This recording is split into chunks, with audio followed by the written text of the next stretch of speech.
Hi, I'm Jessie Polzer, and I'm the instruction librarian here at UW Stout. When I was first introduced to the RSD, you know what I thought?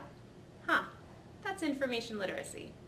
Information literacy is basically the ability to find and use information for a purpose. It sounds simple, but it's not easy, and it becomes this invisible barrier for students who are struggling to interact with information in brand new ways. As I consult with instructors, I hear the same frustrations over and over.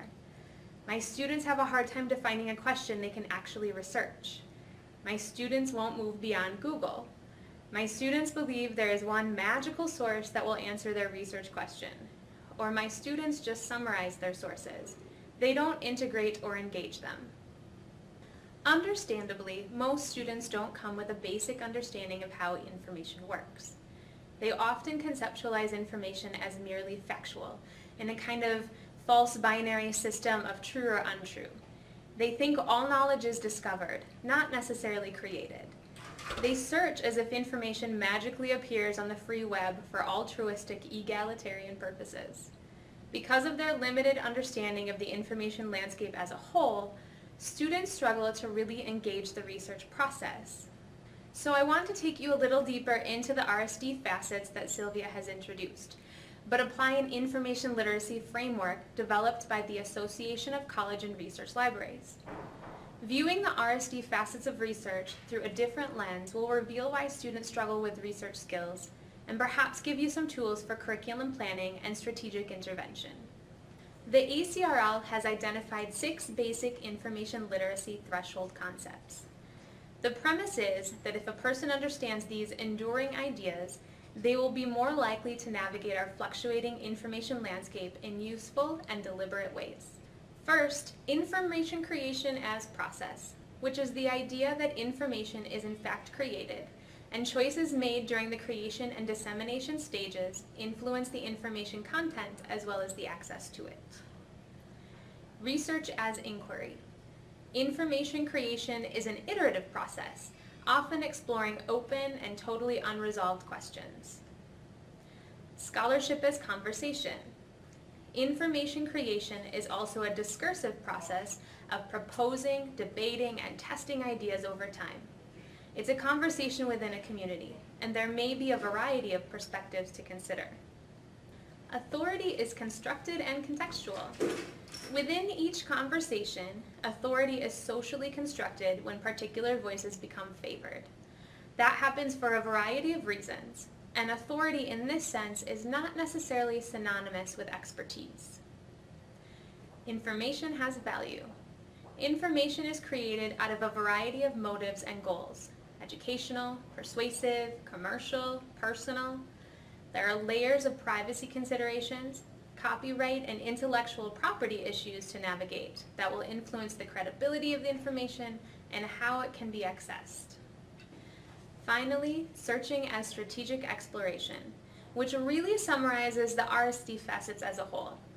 Since research is an iterative process for the experts, it's also an iterative process for our students. The RSD facets aren't meant to be a linear exercise, but a dynamic and engaged entrance into the whole conversation. These principles seem obvious to many of us, but they are completely obscure to most of our students.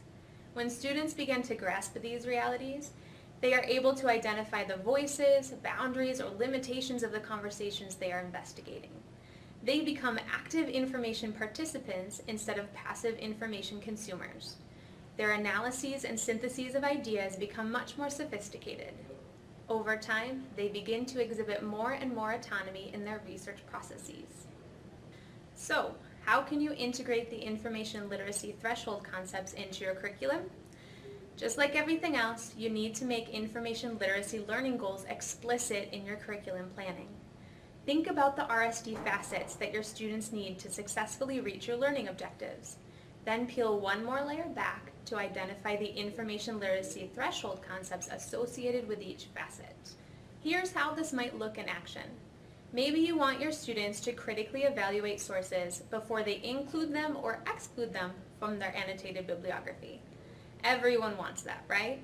Well, if students understand that scholarship is a conversation, They will look for multiple perspectives and treat what they find as ideas in process, so they can make judgments about the currency of the information. If they understand that authority is constructed and contextual, they can decide which voices to include and visualize how those voices might fit together at the analysis synthesis stage. So maybe you use a novel story to introduce your students to these big picture ideas, and then guide them through a citation mapping activity. You help them interpret the map, highlighting boundaries and voices in the conversation.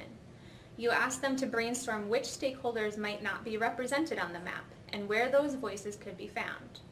When students write their annotated bibliographies, they will include a justification for including each source based on that mapping activity. This kind of multi-layered curriculum planning can be really time-intensive, so I've put together a collection of resources that include plug-and-play information literacy learning activities. These resources are available in the library or through interlibrary loan. If you feel stuck or overwhelmed, give us a call at the library. We're happy to help.